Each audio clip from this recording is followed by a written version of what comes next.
Still getting myself together. I hit live because I'm just like I said 5:50 for the start time. It's 5:50. Let me be on time, right? But still getting myself together. Get my little water together. You know what I'm saying? Got my phone in case I'm straight. I'm expecting my contractor again this morning, so I need to keep the phone close. Good morning. How's everybody doing this morning? Bright and early. What's today? Today is Wednesday. Ooh, I got something going on tonight. I'm gonna let y'all know. I'm gonna give y'all a nice recap in the morning. Give y'all a nice recap in the morning for that. But good morning. Yeah, here we are Wednesday. We on the grind as always. We get into it.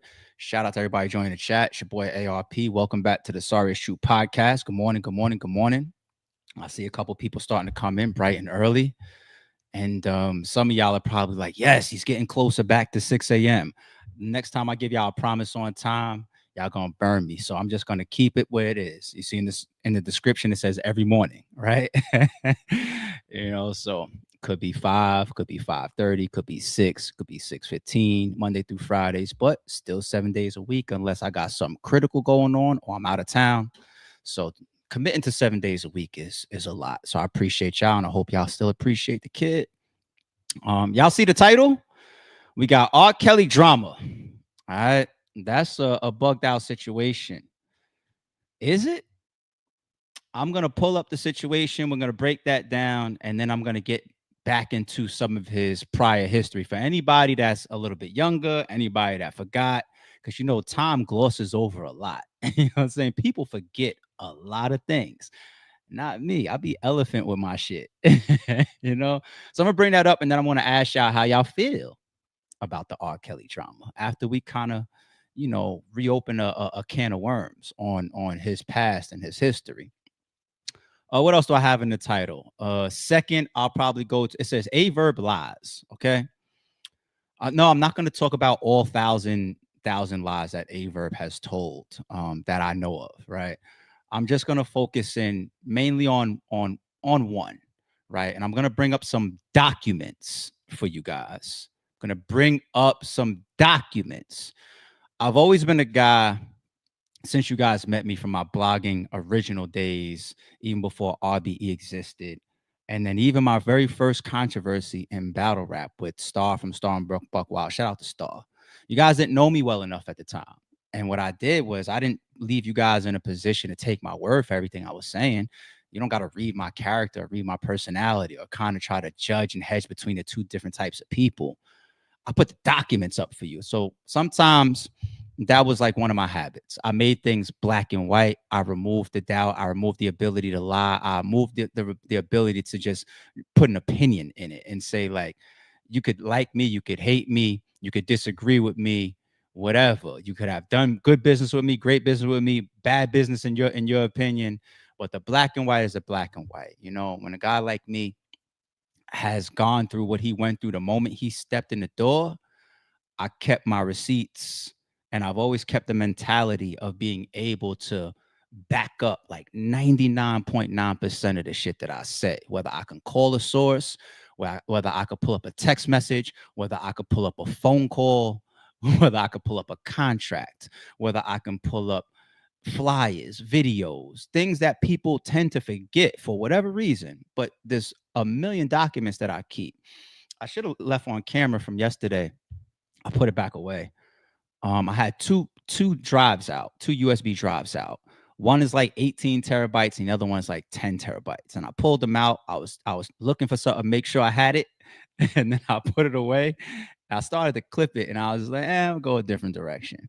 Um, maybe if I could remember tomorrow morning, I'll bring out like 2 or 3 drives and show you.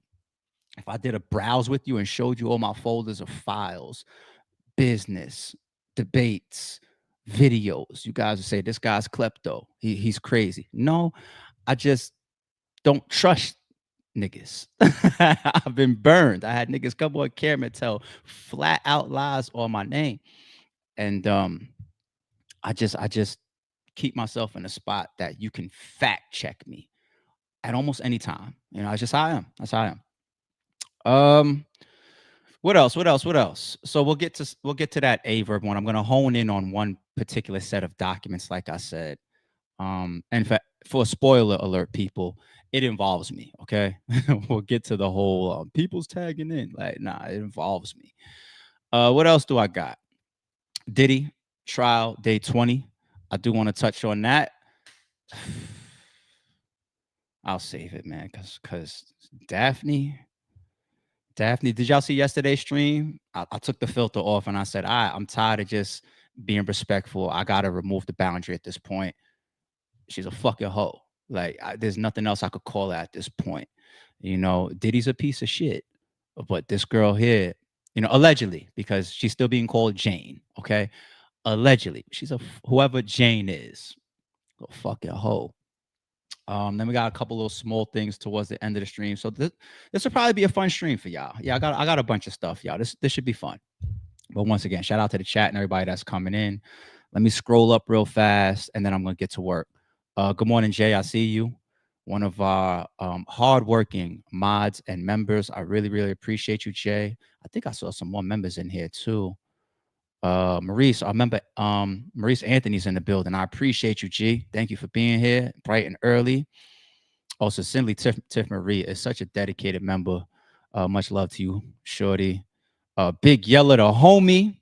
He took all that blue off from his default picture. He's trying to hide his background. I got my blue on today. There's no particular reason why I wore my blue though. All right, Big Yella. I ain't trying to expose you or nothing. All right. What else we got in here? I remember Ethan is in the building. What's good, my guy? How are you? Everything good? Everything good? Good morning. Good morning. I remember Mike is in here. Okay. Those vacation pics was fire, my G. I appreciate you. I appreciate you, man. Y'all do a couple dumps here and there of like some of the vacations. I did a little recap of the Cayman Islands like 2 streams back towards the end of the stream to let y'all know whether I think it's a green light or don't go. I think I gave y'all a good recap. So good that I think the recap was to people were in the chat saying do a travel channel. I'm just like, nah, I ain't starting no channel for travel, but I got y'all. I'm gonna keep some of those updates consistent with y'all. Big Yellow's laughing at me. Blue is the best color in the world. I know Jay personally loves that color. K is here. I remember K is in the building. What's up, G? All right, y'all ready to get to work? Bright and early. It's not even 6 a.m. yet. I'm gonna start the stream like this.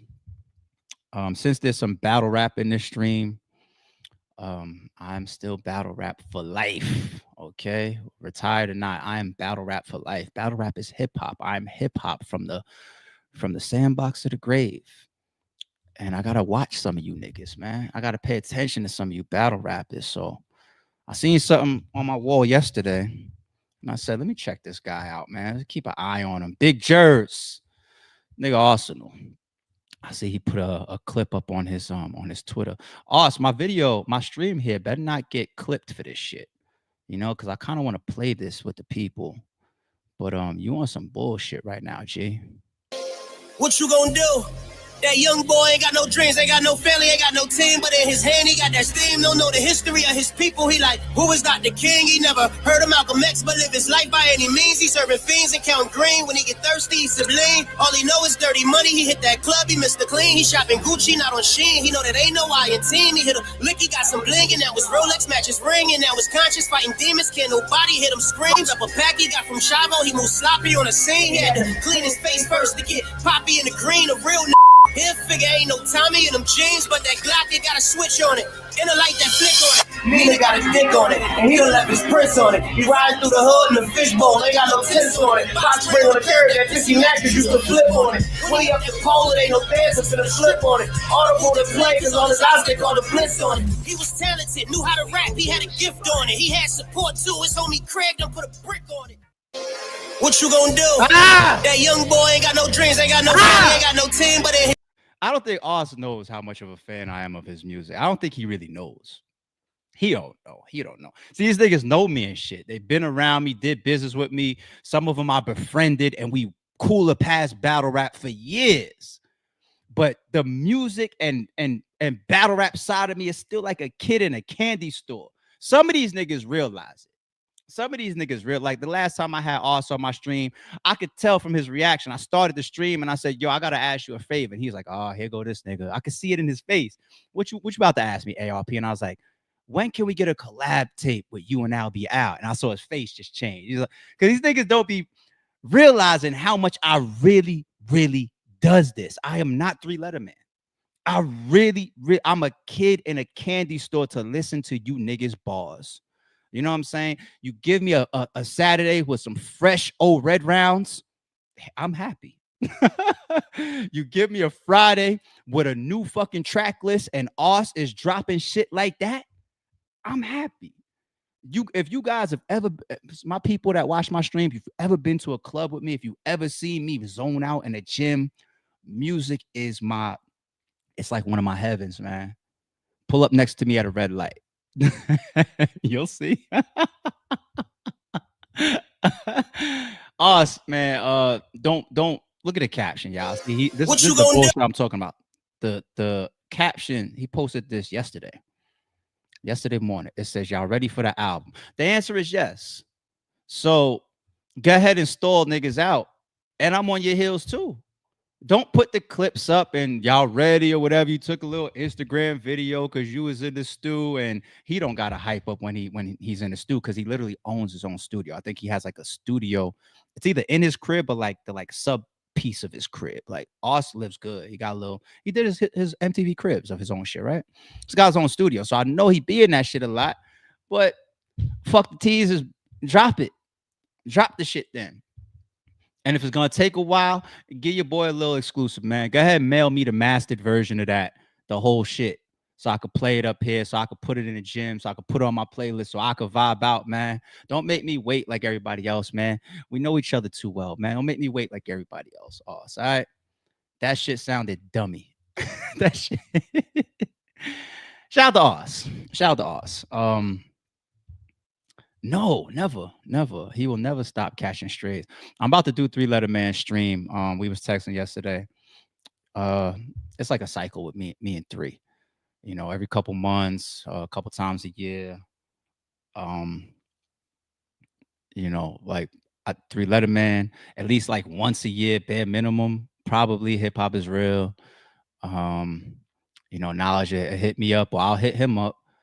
And we'll link up and do some shit. You know, I'm still all for hanging out on other platforms, even though I'm here on my own shit every fucking day. You know, so three ain't never gonna stop catching strays. As long as this podcast exists, three will catch strays.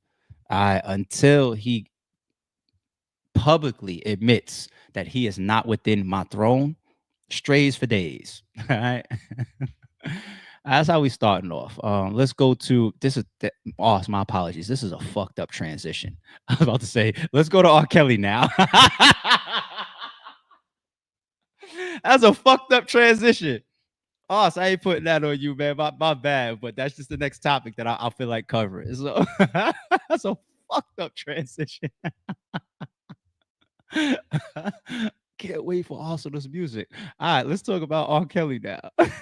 That's wrong. I apologize, G. I apologize for real. Oh shit, that's hilarious. All right, what's going on with R? Real talk now. Real talk. R. Kelly says, "Help! Nazis are trying to kill me." Files emergency motion for prison release. Really? All right. Real quick question. Lawyers that watch this like DW, shout out to DW, shout out to the homie Creech. Shout out to Romano Law. They catch up on some of my stuff too. It's like I know of like 6 different lawyers that tune into my streams, right? Some of them I work with, some of them I'm just cool with. Some of them have met me through the podcast, right? And I give them my reaction sometimes too, because I'm trying to learn my legal shit as much as possible because it interests the fuck out of me. And my initial reaction to that title is, can you file a motion because is that something that happens? Can you get released because you think your life is in danger while you are in prison? I mean, some would say everybody's life is in prison, all the way up through the fucking COs and maybe even the warden. And so, right, like everybody's life is in danger in that type of environment around certain type of people, right? Now, you got to tie in that you believe that the people that are actually putting you there are conspiring against you and a part of this shit. And even if you do prove that the government is conspiring and a part of trying to get you up out of here while you are in prison, I'm pretty sure before they would release you and say, "All right, you got us. We're gonna put you on an ankle monitor and put you on home detention." I'm pretty sure before they would do that, they would investigate the situation the same way the police department has an internal investigations unit, right? You see how a cop could still get in trouble while he's policing, while he's on the force. I would assume something like that would happen. If it was that public and there was that much outcry and it got that much visibility, they would figure out if there's any corruption. They would spend a year and a half investigating that shit. And then if it was actually proven like, oh, there's some corrupted, some nasty shit going on right there, they'd probably just move you to another fucking jail, put you under different governance. I kind of just answered the fucking the topic. I try not to do that. If y'all only realize I talk different on the phone, I talk different in person, and I even talk different on a podcast. Not as far as my personality, my words, and how I sound and how I come off, but as far as elongating and choosing certain points to make. I'm in podcast mode, and I didn't really mean to just answer the fucking topic right there, but I got in a little mini rant. But let's still go through the details. Let's check it out. R. Kelly says his life is in immediate danger behind prison walls, and his legal team has filed an emergency motion seeking his immediate release. Okay. According to the court docs obtained by TMZ, the Pied Piper's attorney claim they have evidence that outlines a murder for hire plot involving prison officials and another inmate to have him whacked inside the North Carolina penitentiary where he's serving his 30-year sentence for sex crimes. Okay. Kelly's legal team submitted a sworn statement from a terminally ill inmate and whoever this name is. Oh, my bad. That's not a name. Aryan Brotherhood gang leader and named Michael Glenn Stein. Okay. So this guy is terminally ill. I guess one of the things, the points of saying that is because you think that people are honest when they're terminally ill or when they're dying or when their fate is already sealed. You feel like that's a moment of clarity, a moment to be honest. So that's why they're highlighting that he's terminally ill. Okay. But he's also a brotherhood, an Aryan Brotherhood gang leader. Okay. Who explicitly claimed authorities offered him his freedom to spend his last days on the outside in exchange for murdering the singer. My question there is how does that happen? Let's be a little bit more jail process, prison, not even jail, prison process, paperwork. Like we pulled up that story the other day. Remember that one where we showed there was an accident.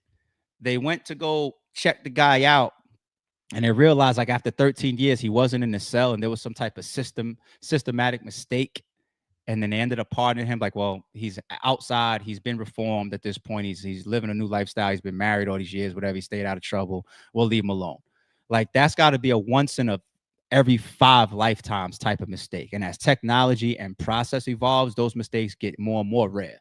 Like you make a mistake like that in the 80s and you figure out how to never make it in the 90s, right? So, but think about it like this. If an officer, you didn't say the fucking the warden, right? You didn't say the government or you're gonna tell me an officer wait, claimed in exchange for murdering. It can't be an officer because that person would have no authority. And anyway, and then in any event, when I got to the example of the guy that had the mistake over him, let's say this guy does carry out this murder, right? And let's say he can get away with it, whereas nobody knows it, because that within itself can create a problem. Okay, but let's say you got away with it and nobody knows that you did it inside the prison, inside them walls. How did somebody just release you outside of whatever terms you're currently serving? Are they going to go up the chain through the channels and get a process like, oh, you want to know what? We want to just speed up his good behavior. His parole is supposed to be 10 years from now. We want to speed it up to 10 days from now. Like, how does that work from a process standpoint? Like, why would you even believe that somebody could come to you and say, Psst, if you stab that guy to death, I'm gonna get you up out of here. Like, how do I believe that as an inmate? Now, if I'm already in there serving life or some shit, maybe I take the chance and I don't give a fuck if it's somebody I don't mind stabbing anyway. Maybe, maybe somebody will have that type of thought. But what makes you think that's like the difference between the person that sits down in the interrogation room and the guy says, "Look, man, if you just tell me where you got that from, I don't really want you. I really want the person that's like, I really want that person.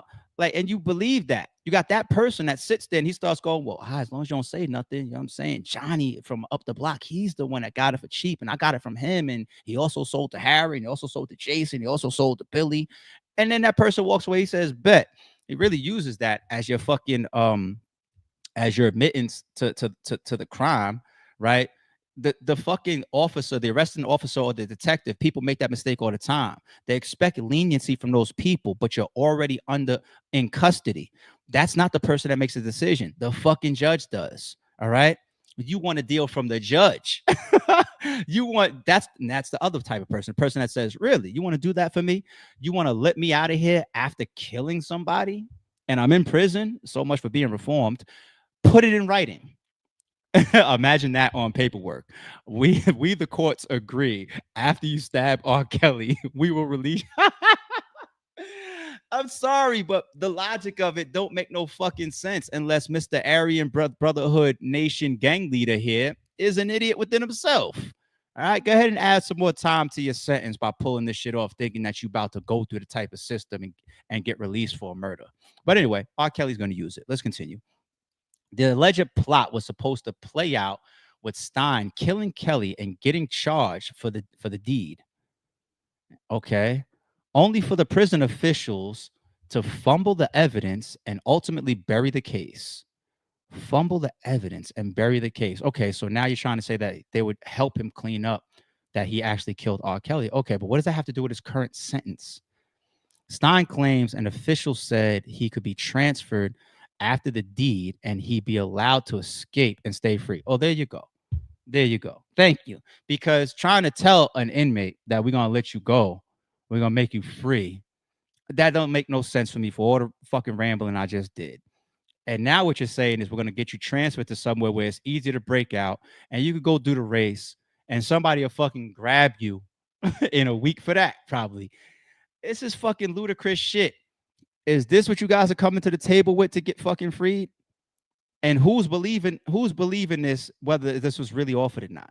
Stein seemed like he was ready to carry out the murder, approaching R. Kelly's housing area in March, only to turn back at the last minute and blow the whistle that Bureau of Prisons officials had ordered the hit. So you're saying that he went up there a couple months ago to do it, but then he turned around and started snitching on the people that put him up to it. That's what you're telling me. Okay. Stein approached R. Kelly personally in prison to inform him. According to the court docs, Steins indicated he'll take the polygraph test and will offer to testify. Kelly's counsel says the flip was a costly one. Now another member of the Aryan Brotherhood has been instructed to kill both Kelly and Stein. So it's a domino effect he's facing here. They're claiming, right? Okay. And the prison is crawling with more affiliates waiting in the wing. So now you're trying to say anybody from the Aryan Nation now could be picking up this deed. All right. We also obtained separate court docs Kells filed with the U.S. Supreme Court, asking them to review the case. That's totally separate. All right. The home confinement should assist with his ongoing music goals, but it sounds like the singer really is scared for his life.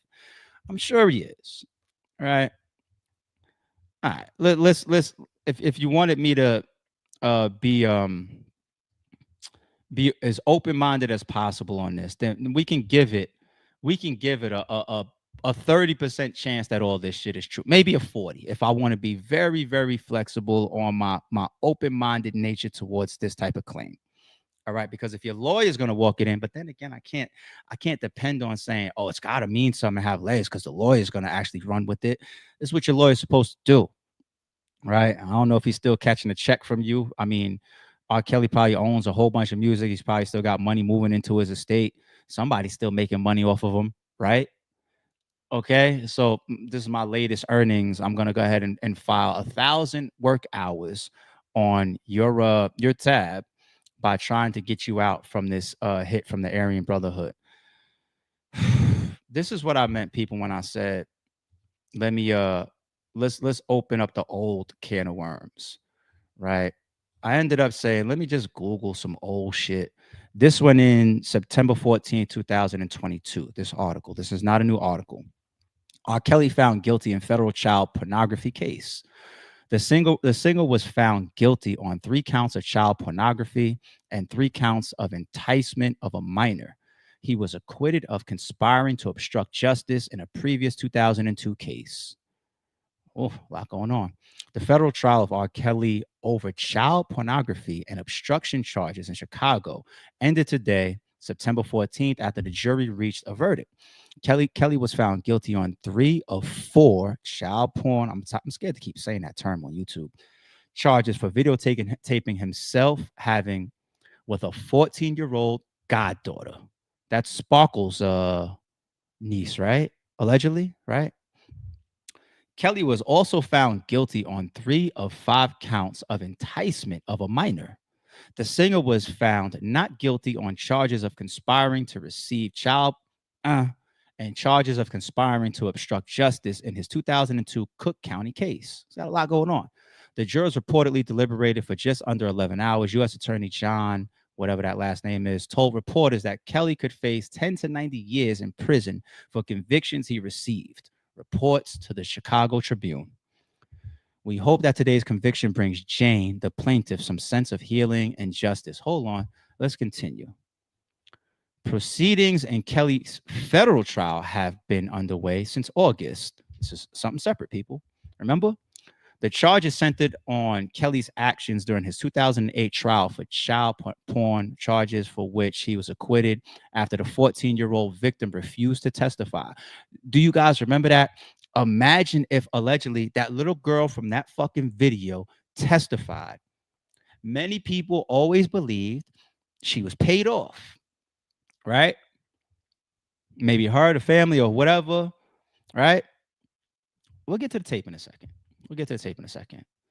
The charges centered on Kelly's actions during his 2008 trial, blah, blah, blah, blah. The now 37-year-old, once again, this is old stuff. This is back when the trial was going on. Woman said Kelly coached her on what to say before the grand jury in 2008, flew her and her parents out the country to make them unavailable to investigators and media, and continued to abuse her after he was acquitted. Even if I take out the continuance of abuse factor, let's say that that's true. Now, as a defendant, a piece of shit defendant, that's a good play. You don't just give the hush money. You don't just pay Daphne's rent up until this point, Diddy. You fly them out the country. You remove them from the United States jurisdiction. You make sure that nobody's going to subpoena them, and they're out of sight, out of mind, and they're on some island enjoying the $1 million you gave them during your trial. Let's say allegedly that's true. I can actually see that, because for this 14-year-old to never testify, and the way that this was, the R. Kelly trial felt just as big as the Diddy trial. Like it was huge. Do not forget how big of a household name and artist R. Kelly is and was. Mega, massive R. Kelly in his prime. This shit came out, and it's worse than Diddy shit, because yeah, we got video, which always escalates it. We saw the hotel video with Cassie. The fucking sex video with R. Kelly came out. And yeah, I'm very confident. I'm not gonna lie to y'all.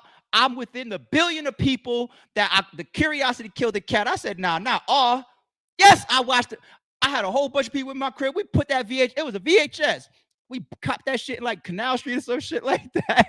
We popped that shit and we said, yo, is this really this nigga? And we watched it. We said, oh shit. Damn.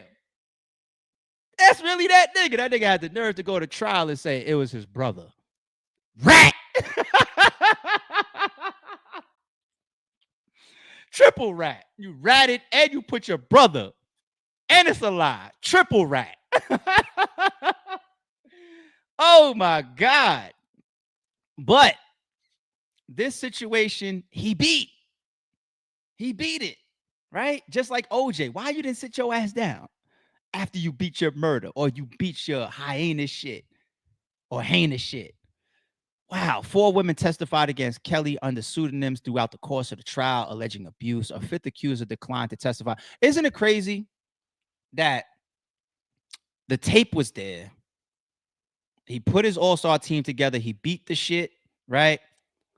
And similar to like Cassie's lawsuit, it felt like that was what opened everything up.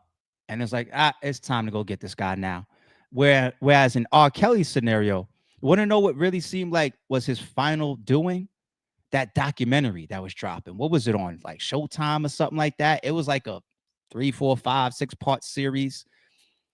It was a whole movement that was created around R. Kelly. These people were going to his concerts. They were going to his shows. They were protesting all his music drops. He was under attack. Nothing like Diddy. Nothing like him putting out a little apology video and a bunch of podcasters coming out saying, you use a dirty ass nigga for that Cassie video. No. These people was active on R. Kelly. They was marching down his shows, stopping his money, all types of shit. That documentary came out, and it was just like, they came for him and said, that's enough. It's too much. And they still ended up getting him on shit that's kind of within the same realm of things. Okay? Kelly was sentenced in June. Kelly was sentenced to 30 years in prison on a separate federal sex crime case. He was found guilty of racketeering. He had that RICO shit over him and sex trafficking. He had that Diddy shit over. He was the first. Well, not the first, but all right.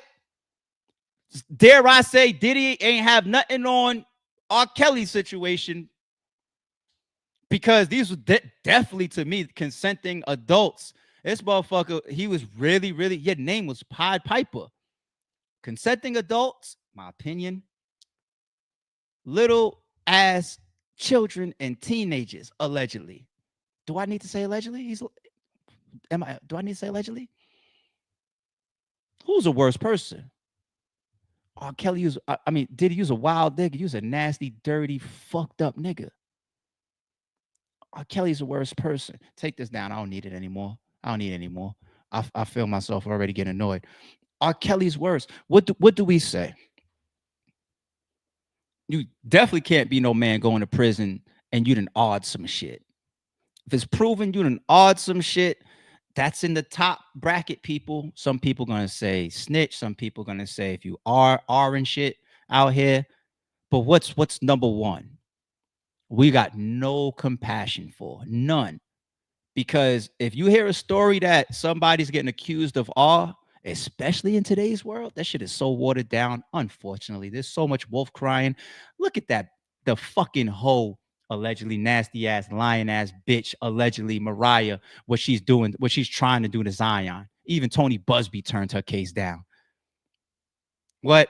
There's a lot of wolf crying out here, a lot of bullshit and fuck shit and paper chasing and check chasing and lawsuit fuck niggas and fuck women out here.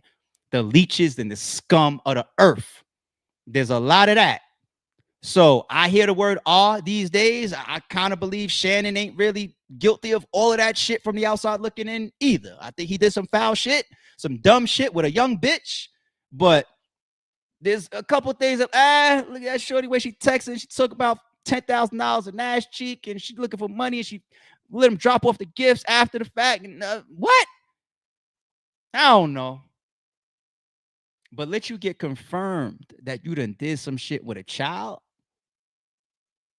So I say all that to say, do I really need to poll the chat? Normally I would at this point, but you're not going to see a bunch of outcry for this. And you are actually hearing this from one of the biggest past R. Kelly supporters ever. Ever. Miss Camp, am I lying? Any of my homies, am I lying? To this day, Chocolate Factory is my favorite R&B album of all time. If you ask me who got the crown in R&B, I go, R. Kelly. Some of us still can't help but to at least bust a little two-step or something if the wrong shit come on. Step in the Name of Love come on or some shit like that. These DJs still play his shit. They be like, I know the crowd is still going for it. He's the king. he is who he is, musical genius for himself and a million other people that he wrote for and produced for. But children involved. Now you can't you can't tell me like this is just a chick that was getting her rent paid. I stopped paying her rent, or I took the other chick to the Turks and Caicos, and now here she is on the stand against me. Nah, we can't give you that pass. So you will see no outcry for R. Kelly, even if people think that this shit is true, or if it's a play for his lawyers just to try to get him out. Even if people believe that read that we just did of the Aryan Brotherhood is now on his top, let the man go serve the rest of his time at home detention. Nobody's gonna, it's not like Tory Lanez. Tory Lanez, you got a big population of people that feel like that is an innocent man. We don't think that he should be in there. And then while he was in there, there was an attempt on his life where he was stabbed 14 times, including the back of his head and his neck and his chest and all of that shit. His lungs collapsed. They had to get airlifted to the hospital. Ugh. You think you're going to get that outcry for R. Kelly that people just did for Tory Lanez? You're not. There's children involved in your shit, homie. So no podcaster, no blogger, no person in the chat is going to be able to come outside and stand up for R. Kelly. And if they do, tag them. Send me the video. I'll check it out with y'all. I'll check it out with y'all. We'll do a reaction video to it. Send it to me if you find them. I don't wish death on the man. I don't. That's not my point. Let me close out like this. Y'all know me, and if you haven't, or if you're new to the podcast, I think life is precious. I don't be wishing death like that. You know what I'm saying? There are, unfortunately, some people that deserve it. But justice came that man's way. A lot of us believe that he is a dirty, nasty nigga. So he's spending the rest of his life in jail behind it. That's where I walk away. And I don't got no tie to it. You know what I'm saying? I went then, fast forward, said, you want to know what? We have a justice system for that. If you want him to go face a firing squad, then grow up in the Middle East or some shit. You know what I'm saying? But for the people that believe he's guilty, he's sitting there. Okay? I don't wish death on the man. But nobody's going to jump up and say, oh, my God, make sure we save him from his beefs in prison. You're just not going to see that. All right. I hope we hit that R. Kelly topic nice for y'all. Let's move on. Let's go to the A-Verb topic, okay? Let's go to the A-Verb topic. Before I play it, let's bring up my direct motivation for this particular topic this morning. Now, my recent communication, I shouldn't even say my recent.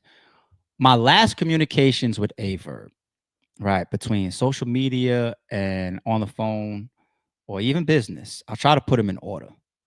I tweeted him yesterday, and I said, you might want to relax on putting my name associated with anything that's like false and could be interpreted as shady business. Y'all know me. I just don't like it. If I wanted to be jumping in, which I'm pretty sure he's going to claim in 5, 4, 3, 2, 1, to him and Hitman stuff, there's a million things I could cut this podcast on and say. A million things I could expose. A million things I can show. Dating back 10 years plus. Okay? If that was my true ambition and motivation. I'm kind of at the point now where I'm watching this shit from the outside looking in. Last year, I felt a little bit more serious towards it. I'll get to that. But I'm looking at it now almost like a layer of entertainment. The stuff of like A-Verb and Hitman. These are two Mount Rushmore candidates, both of them. Two pioneers, two legends. I'm a battle rap guy. Like, I'm watching it.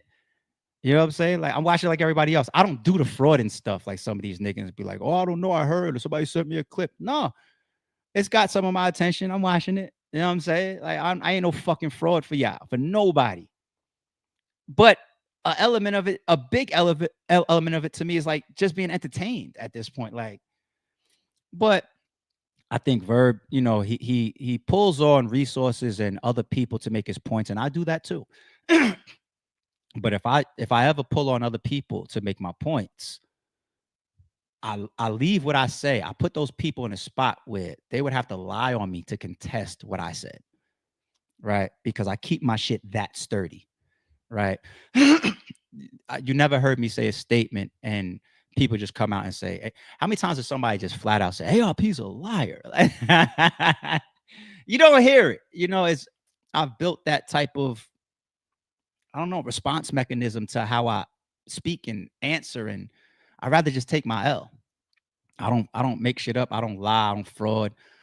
And if it's not being poised as a fact, I will say so. I was like, this is my opinion, how I feel, and then you could do whatever you want with it. But I tweeted him yesterday about that, like, because it was from this video here. That was I tweeted him about that. About a week or two ago, I tweeted him A-Verb spaces, meaning that I would come into his world and do spaces with him.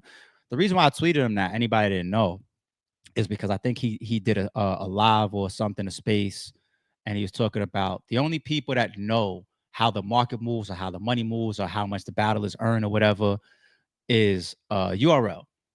I love finance conversations in battle rap. I love them. So I wanted to have that financial conversation. I'll do it with anybody. I'll do it with URL. I'll do it with Ganic. I'll do it with any battle rapper. I'll do it with A-Verb. And for A-Verb to say that, it made me scratch my head a little bit because he knows how much of his business that other league owners know. So I was just like, I would love to have this conversation with him, see where he's going. The fans will have a good one of this. We could do it on your channel. You can have the views from it. I don't care. You know what I'm saying? So I tweeted him about that. I think when I tweeted him before then was probably the last time him and Holla was going crazy through a bunch of stuff, because I wanted to ask him some questions based on a phone call conversation that he and I had, because he was contradicting publicly some of the stuff that we were discussing privately. So I was just like, he didn't want to have that conversation, and I don't blame him. I don't blame him not wanting to have that conversation with me publicly. But now, speaking of that private conversation, we was on the phone for like an hour and a half, debating, catching up, rehashing old shit, reminding each other of things that actually happened in the past. I was the one that brought up even trying to find a middle ground for him and Holla. I brought it up towards the end of our conversation, right? And I was just like, yo, how do we ceasefire all this stuff? And he gave me his response. I'm not here to do all this. I'm really gonna hone in on one thing, people. This video, trust me. If you can tell that I'm not saying a lot of shit because I'm not on that. You know what I'm saying? I could be, but there's no reason for me to be, right? So he gave me his response. I called Holla. Holla gave me his response. Then I went between both people and I said accurately where both people stood, and then I backed away. And Verb has already said this publicly in countless spaces of that particular conversation and the aftermath. He's already said that publicly, right? And before that, probably business when he battled Ill Will, and Young Ill was on that full circle as well.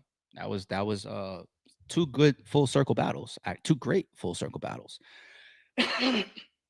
So that's like the last 2 years, pretty much, of me and A-Verb's history and communication, et cetera, et cetera. He says a lot on his streams. His friend hates me, or his friend don't like me, or whatever. I could give you a whole stream of how I got up to wherever I stand with A-Verb. I'm not here for that today. I'm not here for it. But I think A-Verb says some of that because he tries to at times paint a picture of multiple people. When Beasley goes into a space with Holla, he has his justifications. I don't agree with a lot of stuff that some of these people do, but I stand on my own truths and a lot of facts. Like, the man still could be motivated by you going at his company for a year plus. You have your positions and your objections, or I should say perspectives on things that you validate. Cool. Holla has his. Cool. Now it's TBL and this person. Cool. But here's where I start to build up before I pull up these documents, okay? I don't need to be as forced or rushed, people. This is a podcast. I remind y'all of that all the time.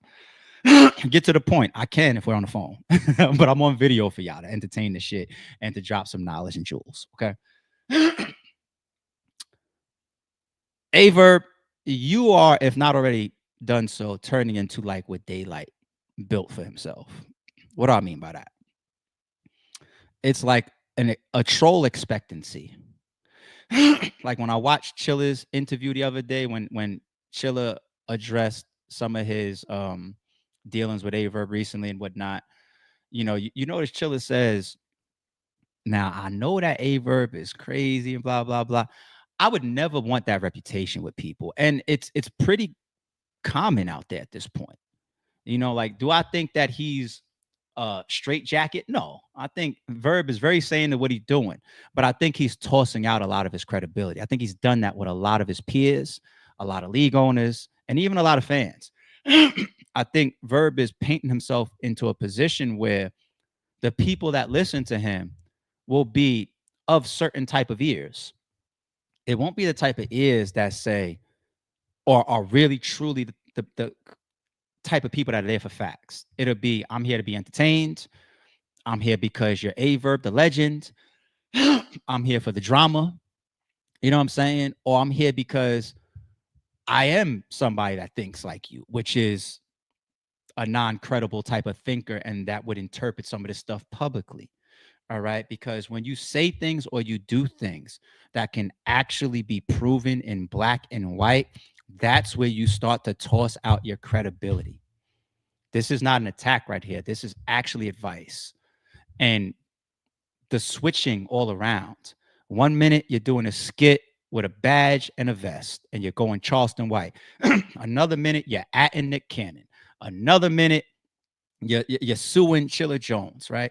Another minute you don't need battle rap. Another minute you're rapping. Another minute is fuck everybody. It's there's too many inconsistencies, and Verb has a voice, and I watch Verb. I watch his some of his lives, and I listen to some of his spaces when they get uploaded. Some of them, depending on the topic. I don't fraud. I do. I pay attention to the players in the space, and I want to be able to get credible shit from people, because I look at certain people with credibility, and you're throwing it out. If you haven't already, you're ruining your own credibility, dude.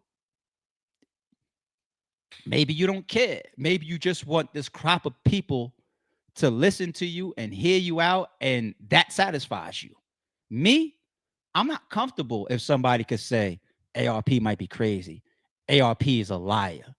I could prove that what ARP just said is false. I got the phone call or the text message or the contract or the document or I'm not comfortable if people could say that about me and actually prove it.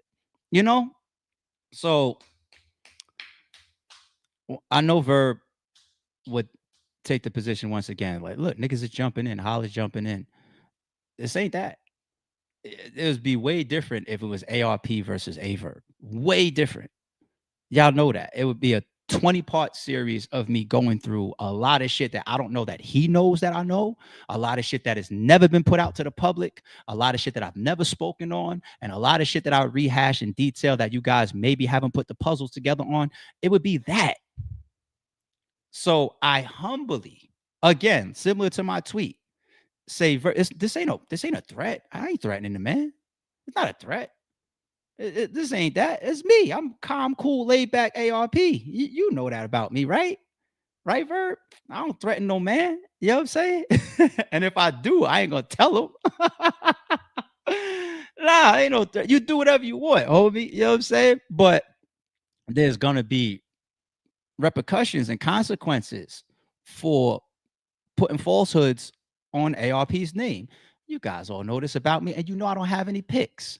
I don't care if it's Smack, Beasley, Chris Unbiased, Piper Boy, Angry Fan, what other Vodafly, Three Letter Man, Hitman Holla, Murder Mook, Loaded Lux. I ain't got no fucking picks. You play with my name and you got people questioning me, you might get a response. So, and I will clear my name. I've been like that since y'all met me.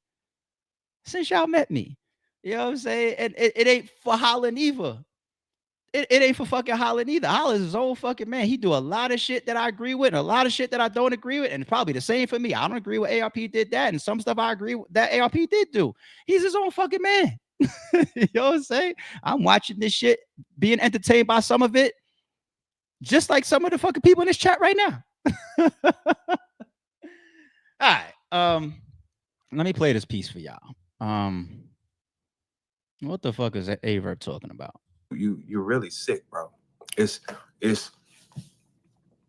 me get y'all some game.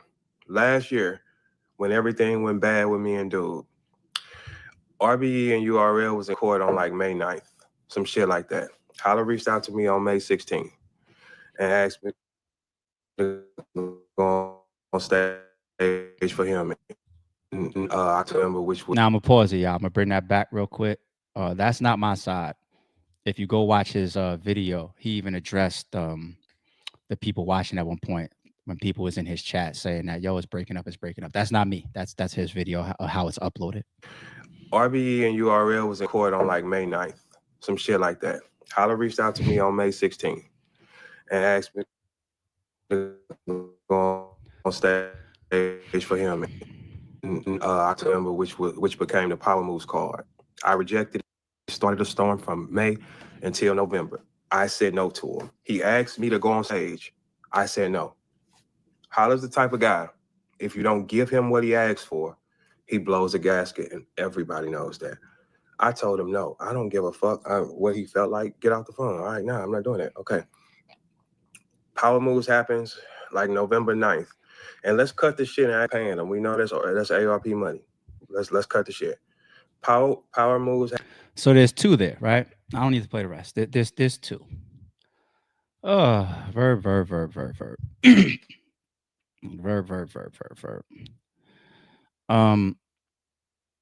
My first question would be, the whole RBE and URL was in court May 9th, and then he called you May 16th or whatever for Power Move. So we're talking all 2024, right? All last year, because we're now June 11th. So we're talking just over a year last year, because you said May, and we're talking Power Moves, right? Okay, cool. Everybody hold on to that.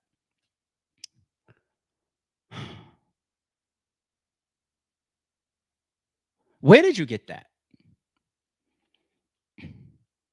Say it publicly. Say publicly where you got that. I want to know, flat out. Did you create that idea? Did you just take whatever puzzle that was out there and that's what you put together? Right? Did somebody tell you that directly? Is it somebody of credibility that you felt like, oh, he told me this so I could stand on it? Right? I would love to know that if somebody told you that. Or did you just see somebody else say it and you picked up on it and you regurgitated it?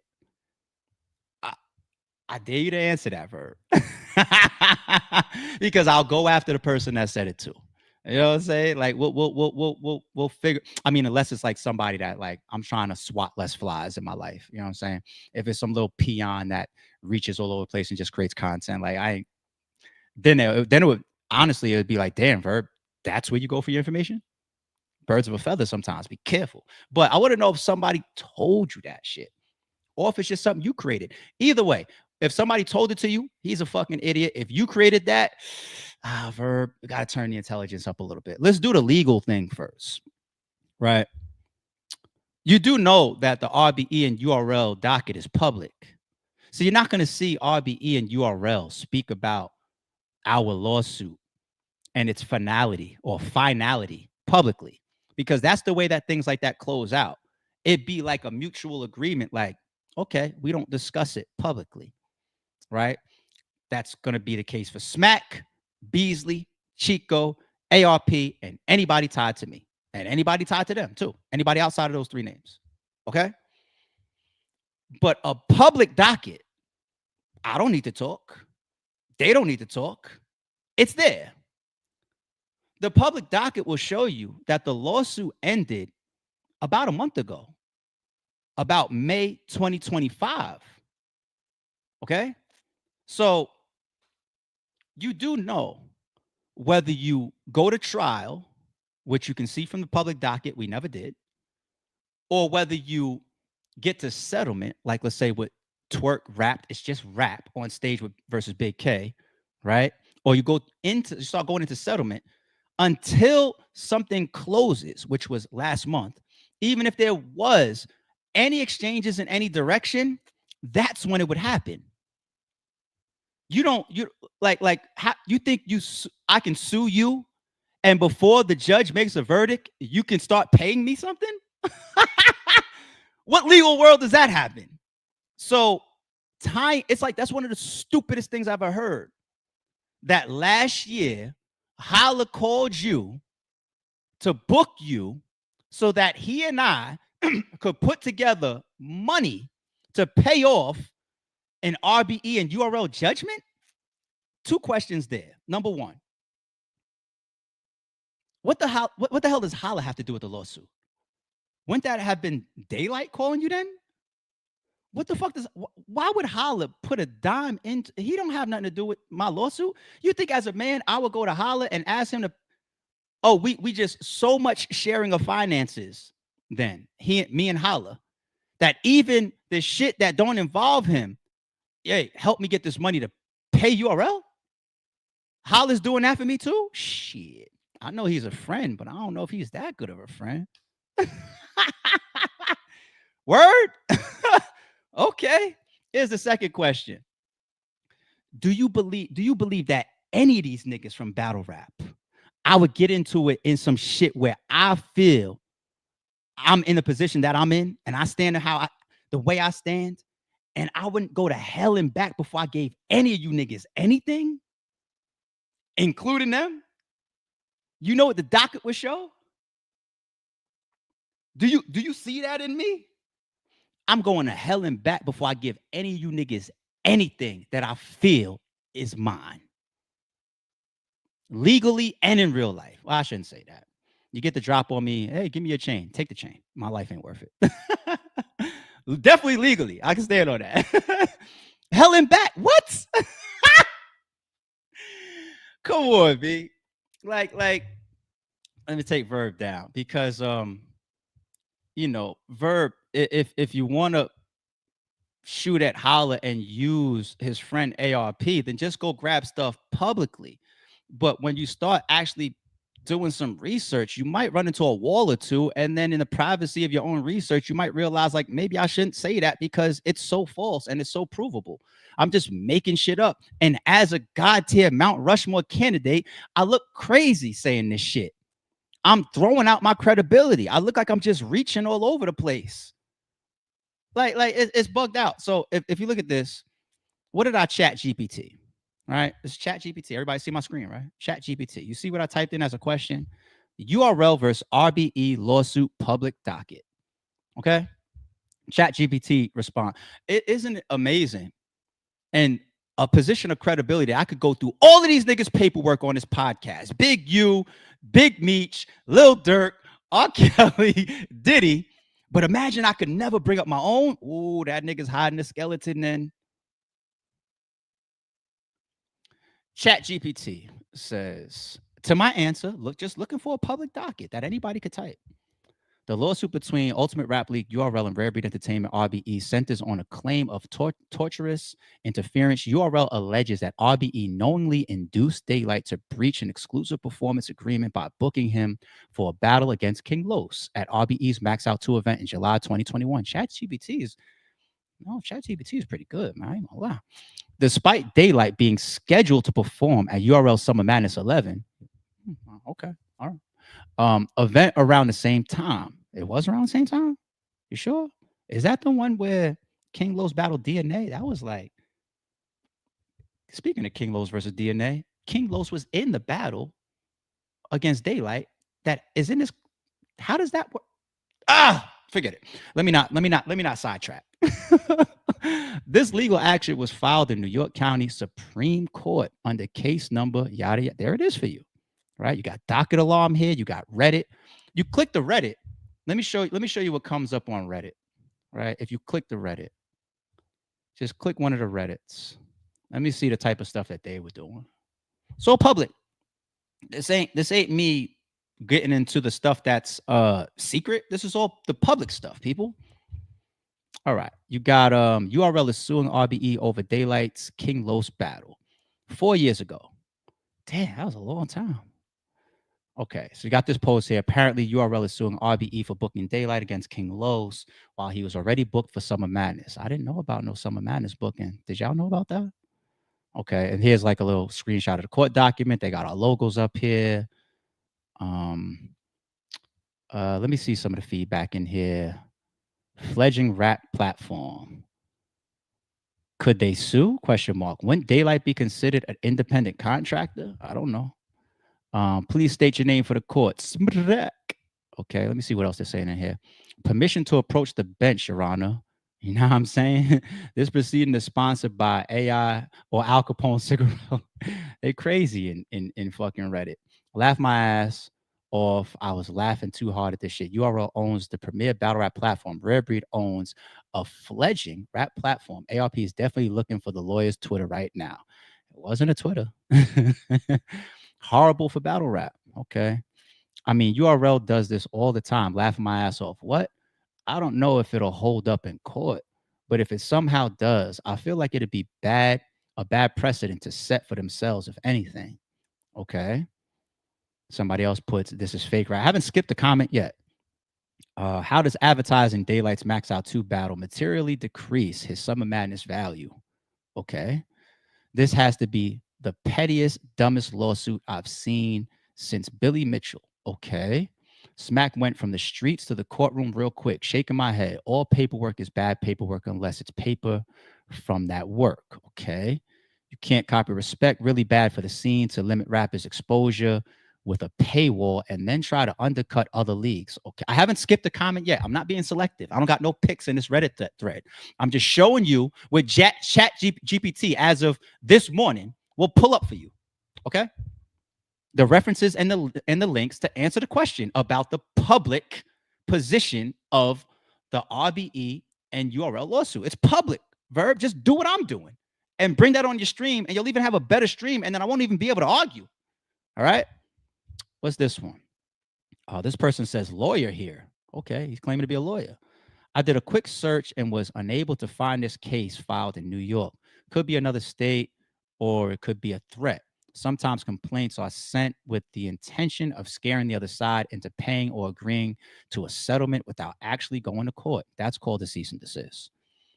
And a payment without going to court. That's like hush money, or that's like damn near what like allegedly Shannon Sharp was doing, right? They said his team and her side got together with a mediator for like 6 weeks or whatever, talking about a possible 10 million. Ugh. That's why I was just like, oh, you guilty, Shannon, of something. Or you trying to protect that 100 mil. But let me stay on point. As for why they're not suing Daylight, assuming this complaint has merit, they could sue him under the same theory if they wanted, but they're going after their competitor instead. Presumably, the league made more money from this than the performer. Does the case have merit? I don't know, because I don't have the contract or know all the circumstances. From this one page, they're saying there's an exclusive agreement between themselves and Daylight, which would suggest he agreed not to appear for any other battle league during a certain time frame. And their competitor knew about this exclusive agreement, but negotiated his appearance anyway. Thank God I do straight up business. If you're a wrestling fan, this is pretty much aligned with WCW negotiating contracts with WWF wrestlers during the Monday Night Wars. If they were still under WWF exclusive contract, it was grounds for lawsuit with WCW. All right, so that's Reddit, but you know, we're just sticking to what's publicly coming up from just a quick Chat GPT. Reddit means what, right? Some people will say, all right, that's not strong enough, ARP. Cool. That same Chat GPT will give you a link to the public docket. Okay? The public docket. All right. So if you scroll it, look at this. New York State Unified Court System. Whoever this, who is this? The judge or the clerk? No, this is the clerk. I never met anybody. I've never been physically in court. You know what I'm saying? So I never met nobody. I couldn't tell you. I don't know. Short caption: Ultimate Rap League LLC versus Rare Breed Entertainment LLC. Case status disposed. I mean, you could stop here when you see disposed. If you go do the actual definition and legal terminology of disposed, but that's not enough for some people. Cool. You see here this entry July 12th, 2021. July, I'm pretty sure is max out too, right? It might have been like July 8th was the event. And then you see this goes in July 12th, 2021. Okay, cool. So let's scroll down. I mean, if anybody wants to read all this stuff, all these docket entries, go do so. But the only reason I'm scrolling to the bottom is because I want to come current. We are now June 11, 2025. The last entry here on the public docket says what? And it's processed May 14, 2025, not May 2024. Verb. And around the time of power moves. Once again, did somebody tell you that? Did you crazily create that? Or did you get that from an idiot? I want to know. But it's right here. All right. Stipulation discontinuance. So if you click it, number 39, the last entry here that was processed, it opens up a separate window. It launches in a separate tab. I will now open that document for you, what it opened up. You guys see that? You see it? 5/14, 2025. No misalignments with the dates, people. Okay. I have to be real good to create this after Verb stream yesterday. I ain't that good, people. This is a PDF document, right? This looks kind of official to me. Supreme Court of New York State, Ultimate Rap League LLC, plaintiff against Rare Breed Entertainment LLC, defendant, stipulation of discontinuance. Once again, I can stop here once I show you the date, and you can go Google what a discontinuance is, and you can see this right here. I can stop here, but I do it to everybody else's paperwork, right? ARP, you're going to skip your own shit? Once again, no, it's public docket that anybody can do. So I might as well do it. It is hereby stipulated and agreed by and between plaintiff, Ultimate Rap League LLC, and defendant, Rare Breed Entertainment LLC, that whereas no party herein is an infant,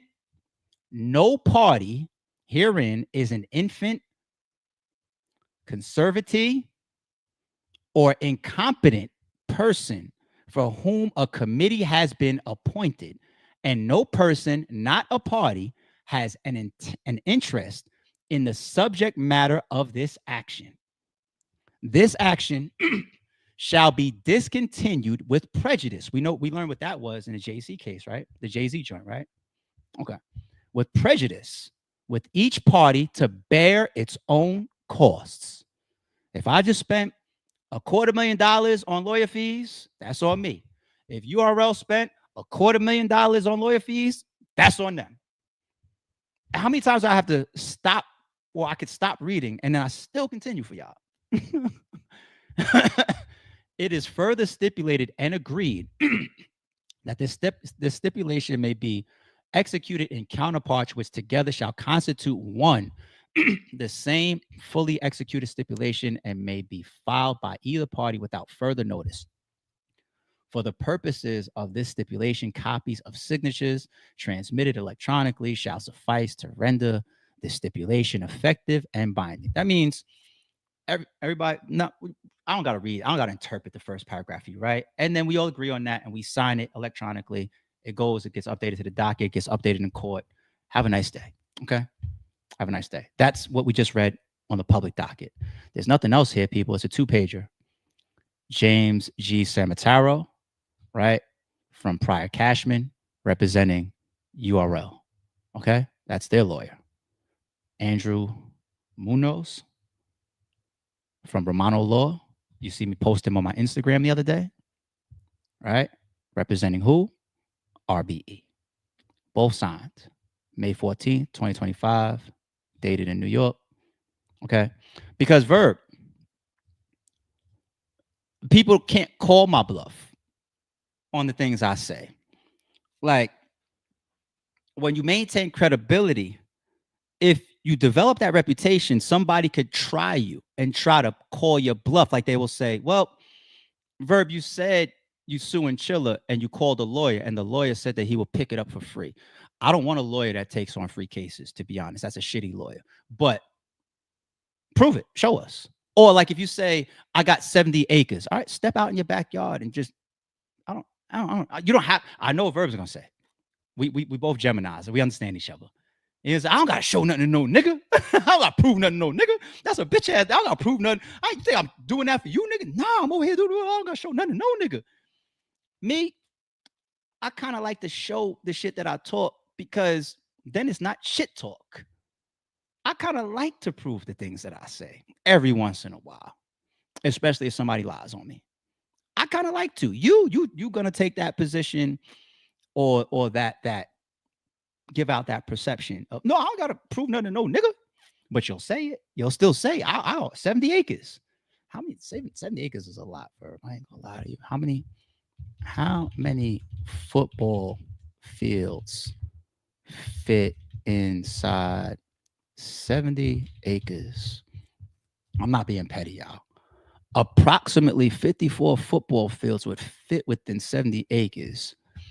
Dude, the same way you say Holla's coming down too low. If he's rich, he shouldn't be doing this type of stuff. You got 70 acres, 53 football fields fit inside that. That is, I'm in real estate for real. Like that is a major asset. You would never catch me on, you wouldn't catch me on this podcast. You know what I would do with 70 acres of land? I would probably generate at least, no bullshit,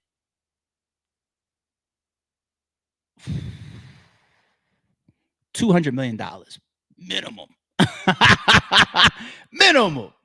You would never catch me on live. Me, I ain't got it. I'm broke, baby. I ain't got shit. So I'm here every day with y'all trying to earn a living, pay my little bills, man. I'm broke. 70 acres, Hitman don't exist to me. 70 acres. Suing Chilla with a lawyer that said he'll take it on for free. People will call your bluff. Sue him then. Or show us that you're in touch with a lawyer. You know what I'm saying? Show it. Prove it. You know, get back your credibility. You know what I'm saying? Prove or show me that, you know what, that shit I said about ARP and the lawsuit and the May shit from 2024. And somebody told me that somebody that I thought had credibility. So I'm gonna take that off the table. I mean, that automatically trashes the whole thing if you're trying to do the whole ARP is he paid for Hitman's event. Oh, that's number 2. Damn, I almost leave number 2. It was 2 that you said in that video. Let me get to number 2. Guys strike me dead if I put a red cent into Bags and Bodies. You want to know the money exchanges that me and Hitman Holla has had? I'll tell you. Because if me and Holla stop talking 5 years from now, I want him to be able to come back and pull his live up and say, oh, look, this is when ARP lied to y'all. It's called maintaining credibility. Even with my enemies, I have credibility. Real shit.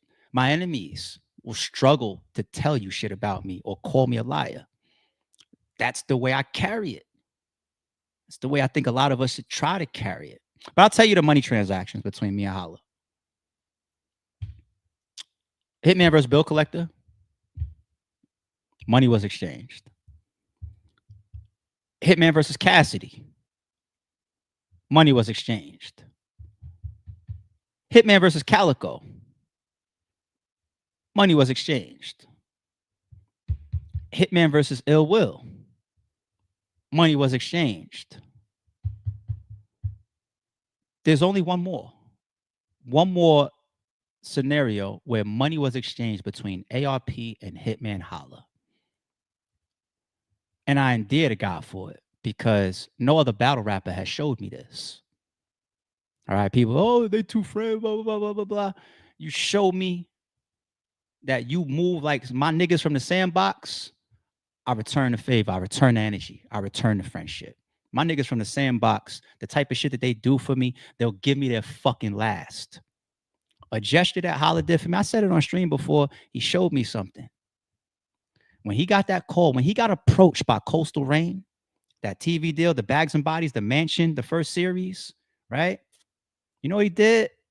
He called me, he said, yo, man, I want you to like consult with me. Let me bounce ideas back and forth. We'll talk about things like ideas and matchups or whatever. What he was really doing was using it as an opportunity to put some money in my pocket the same way I did for him. He just respects the type of business that I did with him over the years. And he cut me a check for talking about the type of shit that we talk about for free every day. As a gesture. A-Verb, you did that once upon a time. Ooh, damn, ARP, surgical. You did that once upon a time. You said, URL, because of the way y'all carry it and the way y'all put on for the culture, I want to do a free battle for y'all. Did you ever do it, though? Damn, these St. Louis niggas, they not all the same. Surgical.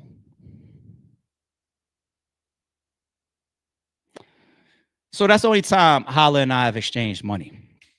I could put it on everything I love. I've never put a red cent into Bags and Bodies, and I could put it on everything I love. He's never put a red cent into RBE. Now, when you don't have the ego towards narratives, and some of them can even turn into promotion, and some of them are even fun or done in jest, right? Those people will play with them. They'll let them carry. They'll have fun with them. I say to this day, it was funny because we trolled it so much. Even Show Off hit me up one day. I lie on no man. Shout out to my nigga Show Off. Show Off hit me up one day and he says, yo, how do I get stock in RBE? Because I know I'm reading to him like, oh, he looking at himself like I'm day one. How the fuck Holla got stock and I don't got stock? I'm like, I said, yo, Show Up, man. That shit got you. You smart. I said, can you go Google if RBE is publicly traded? What stock? If you would have asked any league owner, yo, do you believe that RBE got stock? Any league owner would have told you what? Like, oh, he's really ahead of the game now. If battle rappers got stock in his company. Look, man, shit started and ended. 2 co-owners. You know who they are. Okay, along the way, we brought in partners. Okay, people that can eat and work within RBE, and we formed a team. Who were some of those partners? You got Dr. God, you got Ant, you got Winged, you got Lawrence. That's it. Okay. Nigga never put a red cent into RBE or vice versa. But we talked about it, you know, and this is where some of it continues to have the legs. Just watch the body language. I'll put it on the big screen for y'all. You know, it's fun for me. Documents, text messages, phone calls, videos, contracts, the type of stuff that dockets, the type of stuff that I can show. Okay, I don't talk in circles with a bunch of conspiracy theory lies. I can show you the facts, and if you want to still contest the facts, then you are just that type of person. But this is the face off. Like him, and oh my God, he casually retired. I never retired, bro. We already had Briz. I was supposed to battle Briz first. You came with Cass. Briz said he want to raid out the Cass. After Cass, Briz was supposed to be ready. He wasn't. I'm still in battle. Look at my eyes while Hitman's talking.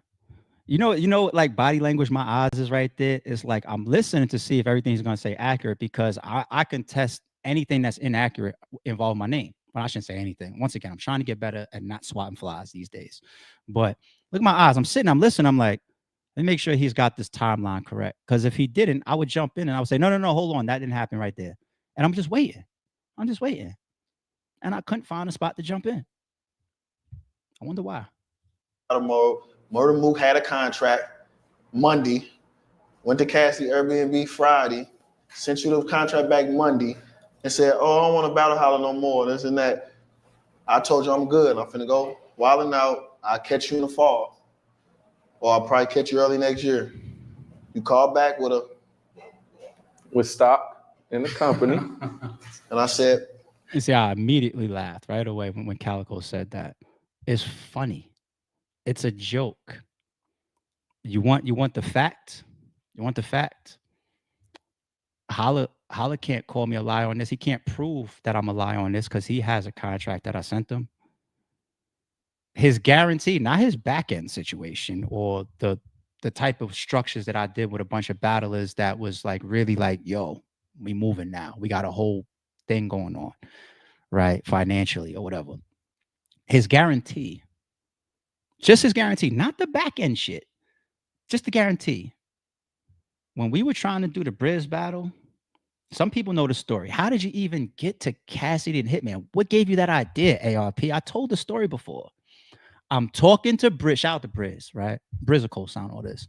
I'm talking to Briz about battling Hitman Holla. I'm talking with Rum Nitty and Cassidy about them battling on the same card, max out. What the fuck was you up to, ARP? Oh, somebody was paying for it, I guess, right? Conspiracy. Oh, by the way, URL's paying for TBL. Let's do that one too. Why not? Let's throw them all in there. But anyway, I'm trying to do Cassidy and Rum Nitty. In so many words, the negotiations of it didn't align. That's fine. Happens all the fucking time, right? And I'm trying to do Briz's return versus Hitman. Briz is like the first person that I know of to turn down a Hitman battle. Real shit. Shout out to Briz. I'm not going to get into all of it because me and Briz was talking for like 2 weeks. And then we stopped and we started talking again. You know, it was off and on. And I'm not going to get into the details of why Briz was taking a position I take. I'll say this. I respect it. I respect it. And it ain't never no hard feelings in card creations or negotiations. Yes means yes, no means no, except both. It's, you know what I'm saying? We're not talking about bad business. We're talking about negotiations and figuring out matchups and shit. Briz is the only person I know of in the world to turn down a Hitman Holla battle. Other people will break 5-year contracts to do it. Allegedly, that was a joke. That was a joke because I don't know Easy's contract. I'm just joking.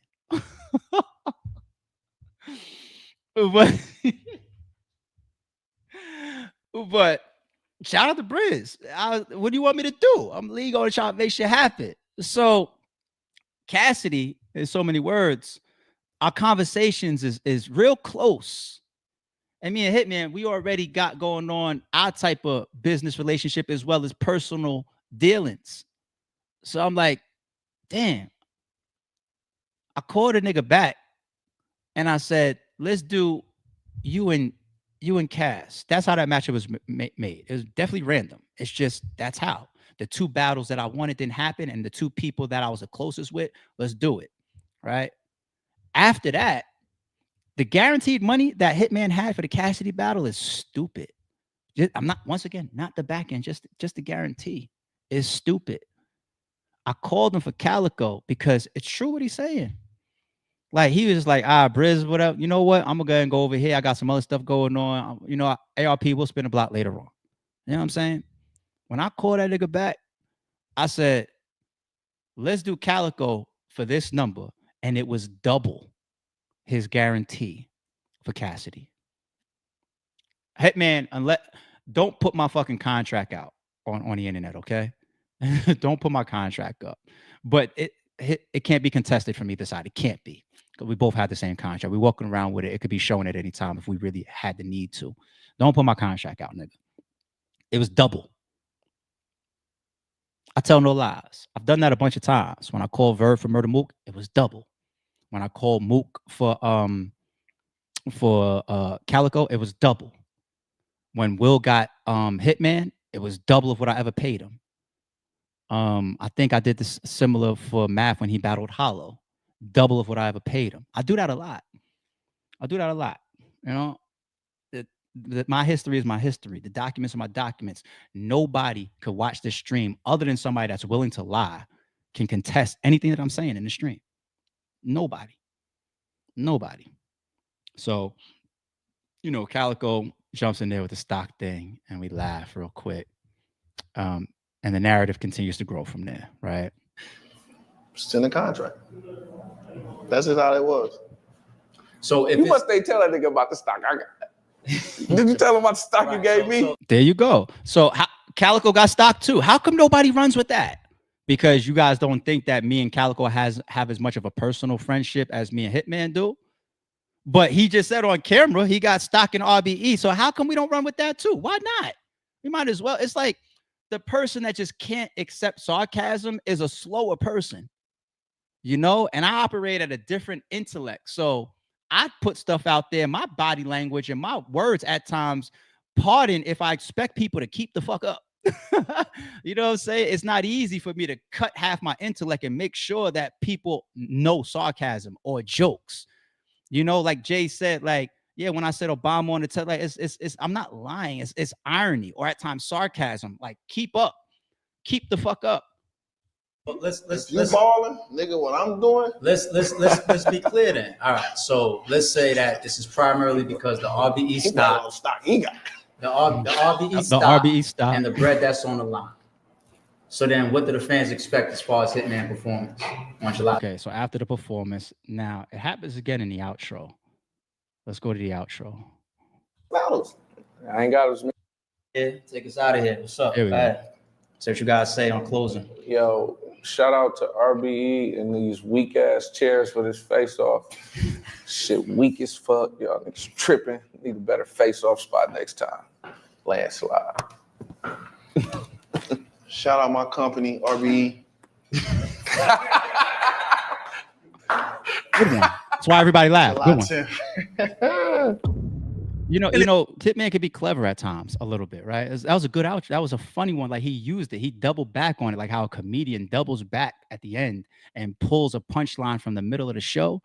Like he has a little bit of intelligence, you know what I'm saying? And then everybody in the room laughs again. Sorry if there's a couple people that's not laughing. Like, all right, cool.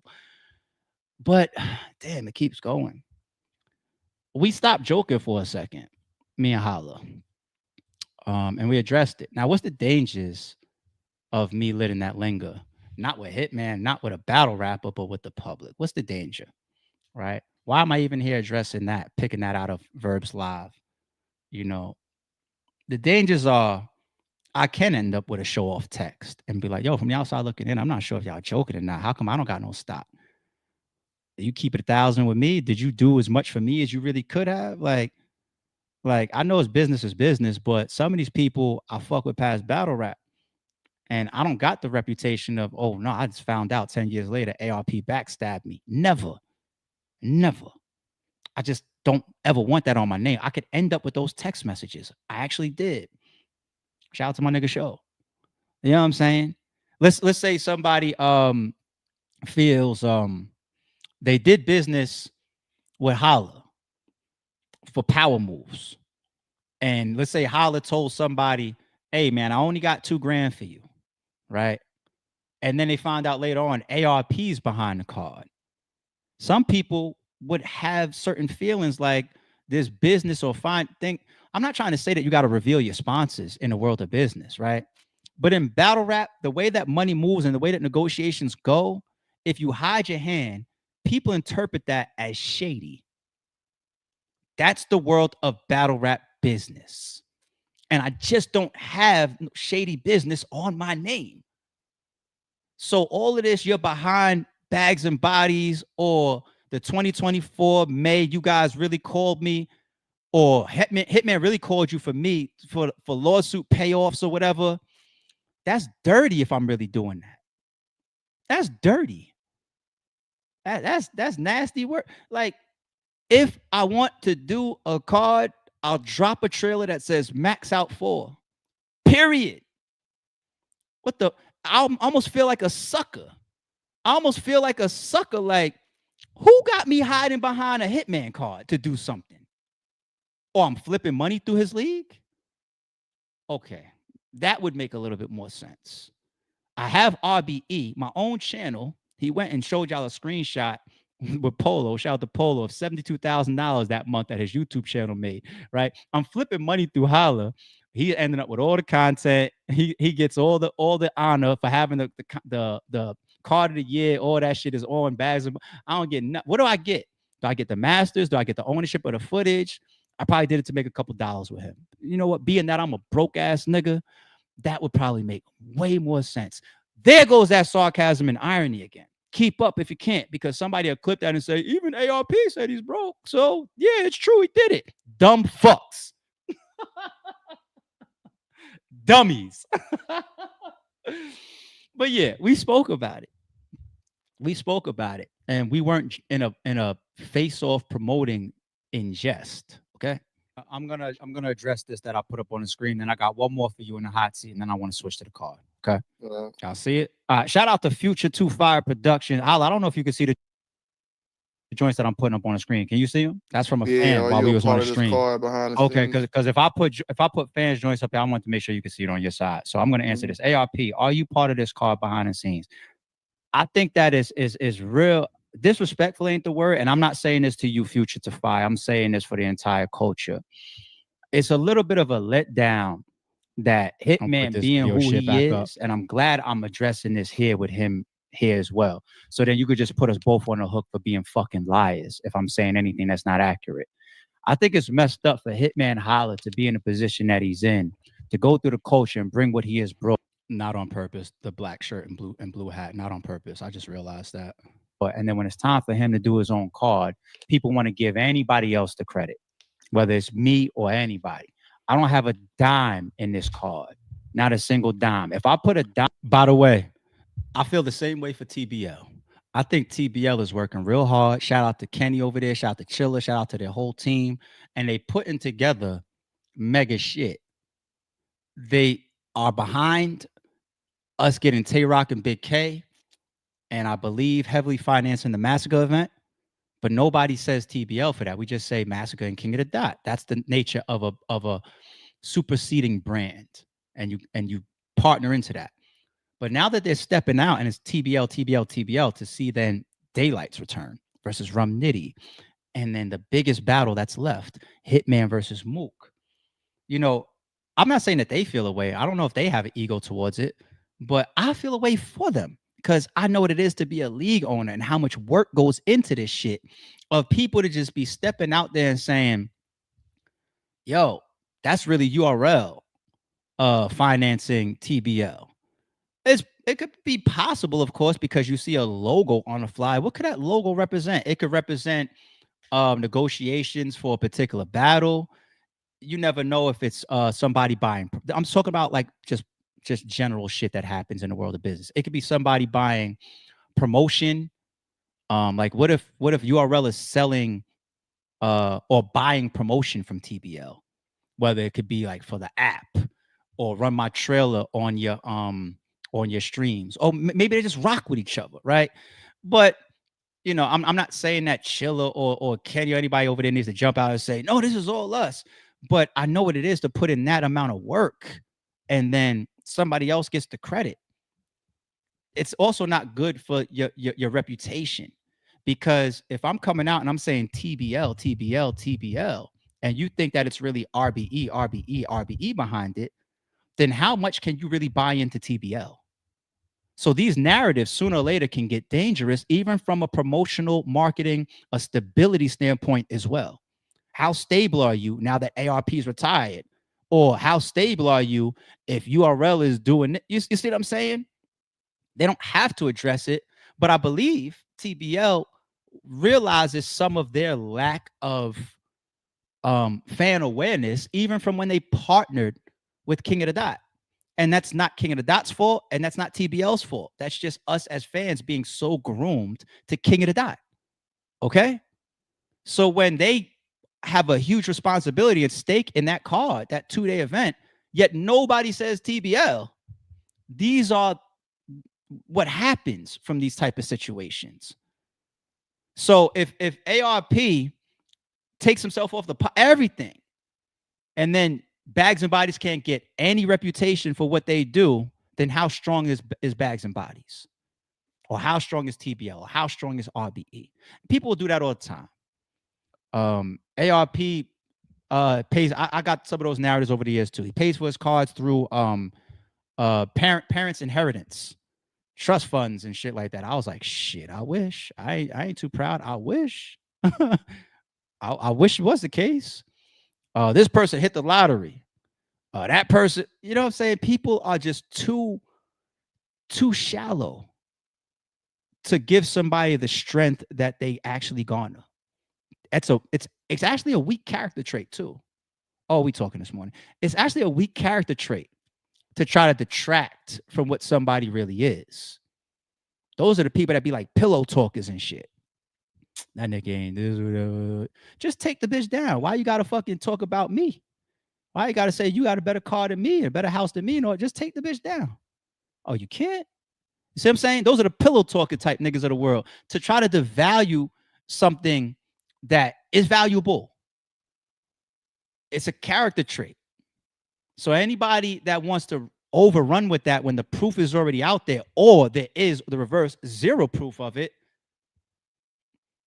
But for me, I address it because I don't like stuff like that on my name or on my company. I'm in this card. If I put $1 in this card, then I'm doing business with Hitman Holla behind the scenes. Want to know what I've done with this card behind the scenes with Hitman? The same thing he would do with any friend of his. The same thing that we did with Bags and Bodies. We on the phone every day talking about random shit anyway. So it's no different than when he has a card. Same thing if I have a card and he's not even on it. We on the phone every day talking about it. He might call me and say, yo, what you think is better? Rex versus Cassidy? Or who would you have? Cassidy versus Twerk. This is a real story. Or Cassidy versus Twerk. What did I say? I said Rex and Cassidy is the one. This is history in that. The face off alone people want to pay to see. Hitman was just like, I don't know, because Twerk and Twerk definitely deserves anybody. He's an entertaining as one of the best ever. But that's the type of conversation we have, battle rap shit that we would do whether it was his card or not. So it's just regular friend shit. If you want to say that at times I call him for advice or vice versa, 100%. But I have nothing behind the scenes to do with this card. This is Hitman's card. So I got two things to say about that. The first thing is I ask ARP for a lot of advice all the time, and I'm the type of person I am. When I ask you to do something for me, I don't want you to ever feel like I'm making you do something and your time don't matter. So I always ask ARP, can I pay him? Like I say, ARP, man, look, can you help me go over these contracts to make sure I put the right things in here, man? I'm gonna send you this and that, because I know ARP turn it down every time, every single time. Like, it no matter what I ask you, ARP, you mind doing this for me, bro? Can you get Rap Grid on the phone? Because, I ain't got no relationship with them. This is my first time doing my own shit. Can you get them on the phone, and can you middleman it so everything goes smooth? Like, those the shit that ARP helped me with, and I'm appreciative for.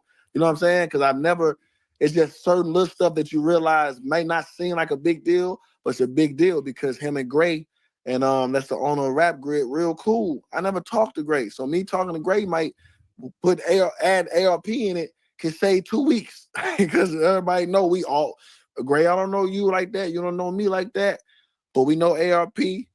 And we both trust him. Let's go. Like, you know what I'm saying? So that's the type of stuff he do for me. And another thing is, the reason why I don't jump out and be like, yo, ARP, he ain't did nothing. This all me. Because when everybody used to say I had stock in RBE, ARP wasn't breaking his neck to let y'all know, man, Hitman ain't got a dime and is a Hitman. He just let it roll. And that might not seem like nothing, but that show a lot because they just let somebody show fake. You caught me one off guard. You caught me with that one.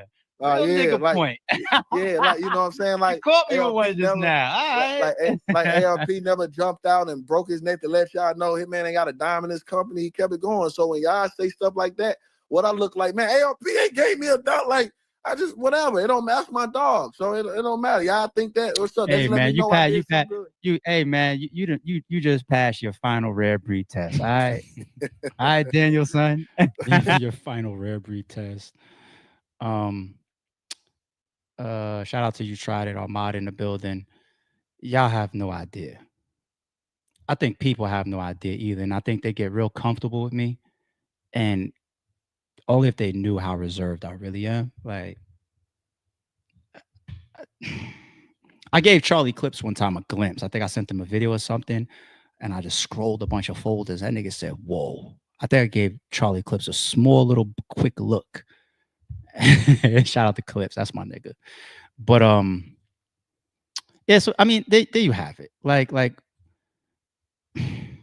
black and white facts, videos, legal, public, recorded dockets in the New York Supreme Court. Like, I just want Verb to chill with that. And he's his own man. This ain't no threat. He does what he does. He does what he wants. He's his own man. I just want Verb to chill with the whole ARP and Hitman got together in May 2024 to do bookings, or I was retired by then, homie. I mean, to do anything, or that's why Holla called you or whatever to book you for his card, because they were getting together to generate money to pay off a lawsuit. Once again, legally, process-wise, that is 1000% invalid, and you can go read the public docket. Okay. And the whole everybody knows ARP is behind. I don't want to be involved with anybody's shit that I'm not involved in. Okay. If Holla don't pay his next card and they sue Bags and Bodies, Verb gonna have them niggas get suing me too. You know what I'm gonna do behind the scenes? I'm gonna be giving Holla advice. Hey man, you doing bad business, man. You need to do this, do. I don't need motherfuckers try to sue me too, talking about, oh no, ARP is actually the one that's behind it. So we suing Bags and Bodies and RBE. And Holla don't want to say from my direction neither. You think Holla want to be in a 4-year lawsuit because he's got stock in RBE? Fucking idiots.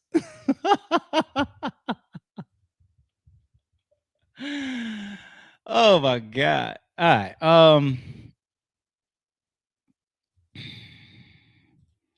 Verb will probably diss the shit out of me for this stream. That's cool.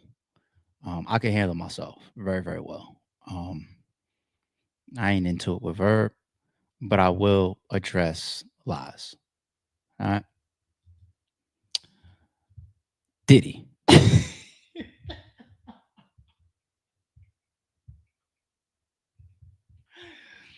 I did that one on purpose. The first one, when I went from Arsenal to R. Kelly, that was an accident, that transition. This one I just did on purpose. Look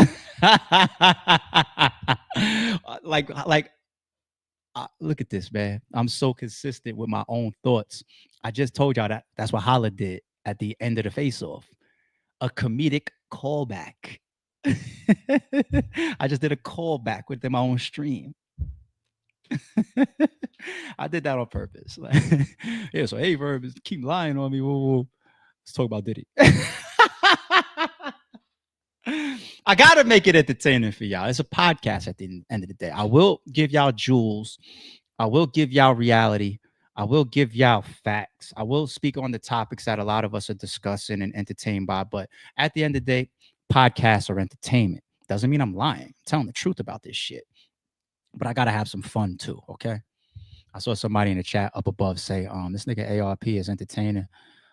He must be, is he gonna get into acting or something like that? I saw that breeze by in the chat while the video was playing. I'm getting better at trying to be entertaining for y'all. I didn't even let my head down, the baldy down as much as I did last year. That's me getting comfortable. I said this before. It's me getting comfortable as a podcaster, you know, so I want to be able to laugh and have fun and have a good time on my podcast. And some of that is infectious. You know, if I've ever told a joke on a stream that makes somebody else somewhere in the world laugh, I've done my job. Scientifically proven laughing is healthy. Real shit.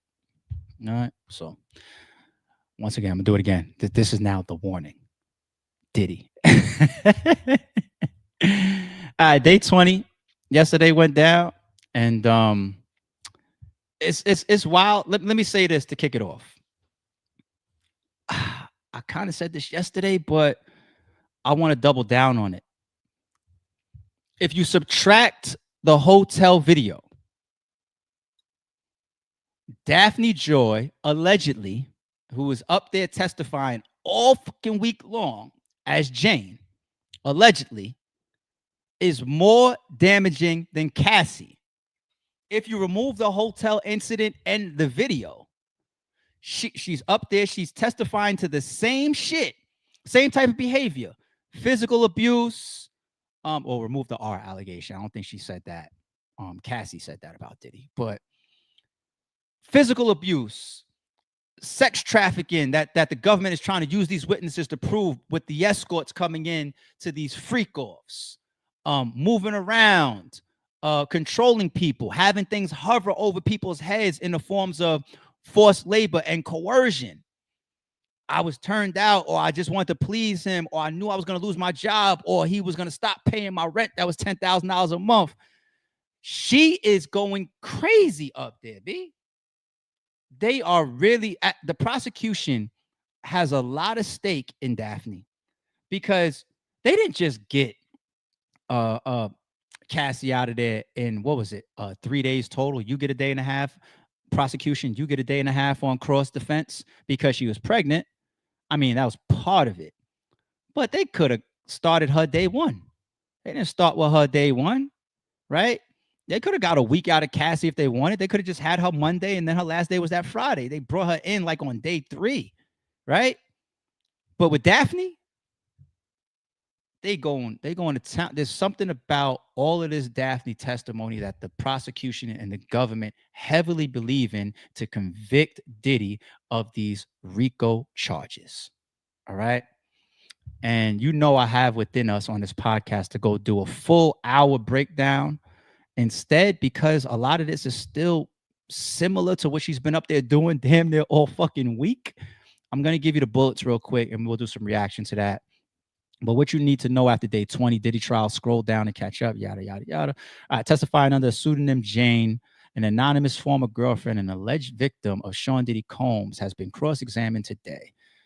It's the 20th day of the rapper's sex trafficking trial and the final week of the prosecution's case. It was Jane's 4th day on the stand. Is she due back today? I think she might be due back today. And once again, I still think it's funny that her go-to look is always over the right side of her face, the long hair, right? And they got the fucking sketch matching 90% of the pictures that you would see if you Google her style. That's crazy. They didn't even switch that for her to keep it that much more anonymous. Like, all right, if you're just checking in, here's a round of all key updates. At the start of the court date, Judge Arun confirmed the defense's motion for a retrial over evidence given by Brianna Boglin or whatever had been denied. Okay. So that's out. And the mistrial was deaded, right? They wasn't going for that. I didn't believe that was going to go anywhere, to be honest, either. This trial is going all the way to the end. It's going to a verdict. The judge also denied the government's motion to recall forensic psychologist Dr. Dawn Hughes to the stand. That psychologist pretty much gave testimony for the prosecution, why people remain in abusive relationships, the whole psychology of it. Everybody's different, person to person. Some person's going to sit there warped and then try to come to the fucking stand like yesterday and tell us, I'm still trying to process or figure out if I consented or not. And some of us is going to say, no means no. The moment that the motherfucker asks you for the very first freak off, like, or to piss in your mouth, or to have sex while you still got a urinary tract infection, or while you bleeding on your period, all alleged. But anyway, Jane told the court she had been reluctant to split up with Diddy and still loved him, describing him as a bright light. She told the jury she previously suffered from shyness and still battled low self-esteem, but said Diddy's motivation and encouragement had helped boost her confidence. I mean, the pictures of you on the beach with 50 Cent and all that, and you modeling and whatnot, don't look like you lack confidence to me. Didn't you say that you was about to, if not already, kick back up the back page to try to regain finally some financial independence? People on back page don't have confidence. All right. Diddy's the first. You got a whole 12-year-old son with 50. Diddy's the one that came and gave you your confidence and all this shit. I don't see that in all your beautiful modeling pictures on. I don't see none of that shit. But okay. In a voicemail played to the court, Diddy said he'd nicknamed Jane Crack Pipe as he had so much fun with her. What? Somebody gonna come along this trial and say that, oh yeah, he smoked crack too? I hope not. All the drugs that's been named so far is already enough. She described using fantasy talk to please him, dressing up and buying special lingerie to please him. I've had women wear special lingerie for me before to please me. You know what I'm saying? Like, what's wrong? What's wrong with that? Okay. And I ain't even a billionaire. Jane says he told her he was, what is that? The polygamy shit? Early in a relationship, and she later questioned if she needs to watch her have sex with other men could mean he was bi-curious. Yeah, I wouldn't even ask him that. I would just know that. Like, was it Cassie? Which person came up on the stand and said he was in the other room on FaceTime, allegedly? The escort nutted on her. She walked the nut to the other room and then wiped it on Diddy's nipples. Like, I can't make this shit up. This is testimony coming out of the court. I'll still say allegedly, but if that ain't bi-curious, I don't know what is. What do you want me to do at this point? It's like yesterday's stream. It's like, you want me to not call Daphne a hoe at this point? What do you want me to do? You guys give me no other fucking options. Sorry. She says Diddy was over reliant on drugs, and after just a few dates, she noted his graying gums and shaky hands and urged him to go to rehab in Thailand. Shane said she twice transported drugs in her luggage for Diddy. She revealed she had nicknamed herself Diddy and a male escort called Paul, the trifecta, after basketball stars Kobe Bryant, Shaquille O'Neal, Michael Jordan. I hate when people not involved in this shit come up with these fucking names in this case, man. Just like I hated to see that Diddy was checking into hotels under the alias Frank White. That is so disrespectful to hip hop. Like, no, not my bad, not Frank White, Frank Black. Biggie was Frank White. This nigga checking in the hotels is Frank Black. I felt so disrespected when Cassie said that up on the stand. I was so fucking hurt to see it. I'm like, come on, man. That's worse than the allegations. All right. Discussing her jealousy of Diddy's other female partners, Jane called her time with Diddy a chaotic whirlwind of dark, saying that while he brought his other girlfriends beautiful things, all he gave her was trauma. Isn't it bugged out that that seems to be a common thing that does happen in the world, where your wife, your girlfriend gets the fucked up treatment, and the side chicks or the escorts is getting treated like Christmas, right? That does happen in the world. That does. All right. Jane will return to the stand to continue her cross-examination at 6 p.m. UK time tomorrow. So she's coming back today for day 5. The prosecution believes in this woman, B. They believe in her. 50 Cent is sitting over there like, yo, get this bitch off the fucking stand. You killing me. You killing me. You talk about you were suicidal for Diddy, and he texts you back and said, breathe, goodbye.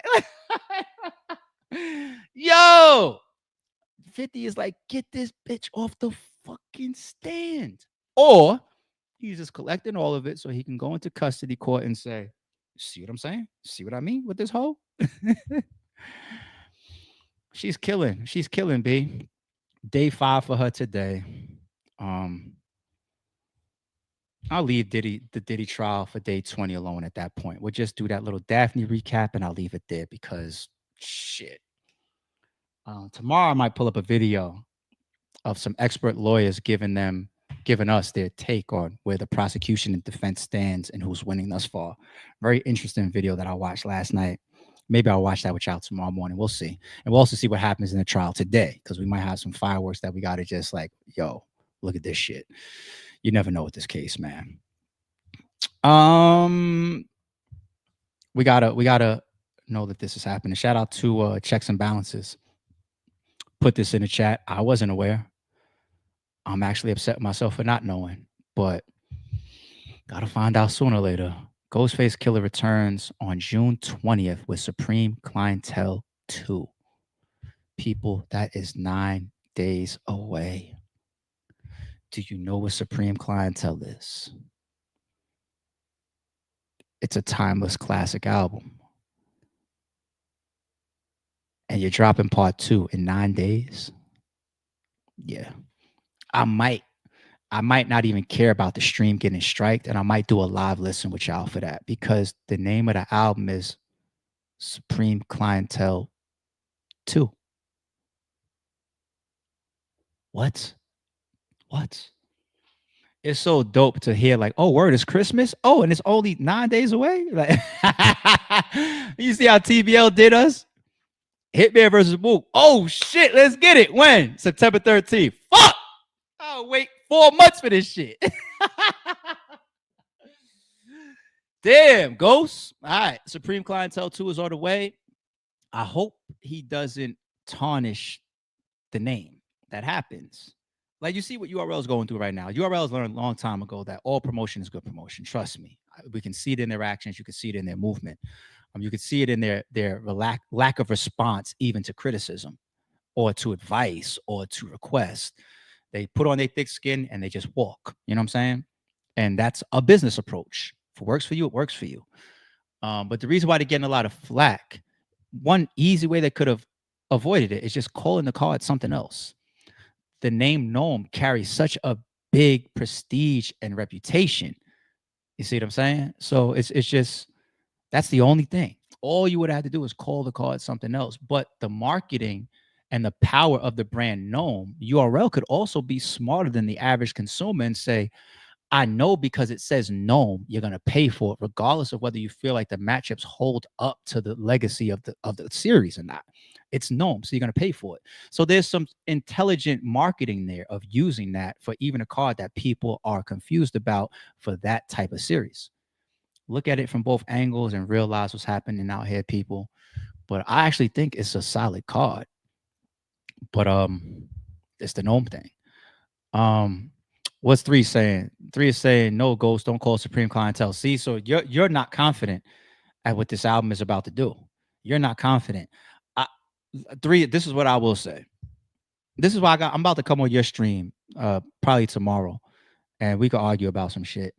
We could hold the stream until the 20th if you want, after Supreme Clientele drops, whatever you want to do. But 3, does Ghostface have a lackluster album? Does he have a subpar album? Does he have a, oh, okay, that's cool album? All of his albums are either great or classic. You remember when I told you on your stream like 2 years ago, I said, shit, to be honest, because it's the pocket that I think he excels in, which is storytelling, Wizard of Poetry. Sorry, people, I take over Supreme Clientele. And Supreme Clientele is timeless. So what do you think I think about Wizard of Poetry? Right? And we know that's not his only 2 albums. Like, he has either great albums or classic albums. So he's given me no reason to put up here what you just put up here, 3. And I'm doing this as another shot at you. This is why, people. This is why 3 needs to remove himself from even acting like he belongs in my throne, because he says shit like this. No Ghost, don't call Supreme Clientele. So you're coming off of the analogy I was just giving with URL. They did it before, right? With like Double Impact or Gnome, whatever, right? So at that point, it's not the first time. Did you see my stream about Lil Wayne the other day? I said, I hate the album. It's a trash album. I broke down the details of it, gave you my whole reaction to it. And then towards the end, I said, we're going to give him a pass. He earned it. He's got more music out in the streets for us than any other rapper. He's got classic albums under his belt. He's got classic mixtape series under his belt. We'll give him a pass. But if you do this Carter 6 shit again, right, that's me then coming for the 3rd time and being insane, putting my hand right back on the fucking stove and saying, don't burn me, right? So Ghost never did that to us. So I have no reason to say, don't call Supreme Clientele. No reason. Sit your ass down, 3. You see why does 3 be shooting me on his streams and I don't know about it? Let me know in the chat, checks and balances, or people on tweet me links or whatever. If 3 shoots at me the way I be shooting at him, if he shoots at me in the stream, let me know. I can't miss my rebuttal opportunities. Last but not least, I just want to ask y'all how y'all feel about this completely switching the direction. How do y'all feel about this?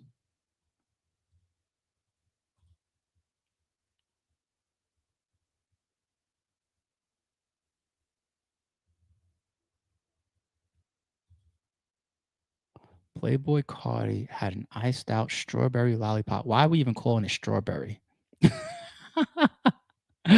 Iced out strawberry lollipop at the BET Awards, which Alex Moss designed. Now, I just spent my money on some stupid shit. I'm pretty sure somebody would say. I don't think everybody agrees with every purchase that I've done. I saw in the chat earlier, somebody mentioned the bear bricks behind me, right? It's really for the podcast. You know, I don't have a million bear bricks around my house. They're not cheap. The Bape, that's like a real Bape jacket. It's got patches all on the back and everything like that. The Bape bear brick costs $1,100. I think I paid maybe like $800 for the Nas, Squid Games, and the Matrix was somewhere around like $400 to $600, maybe something like that.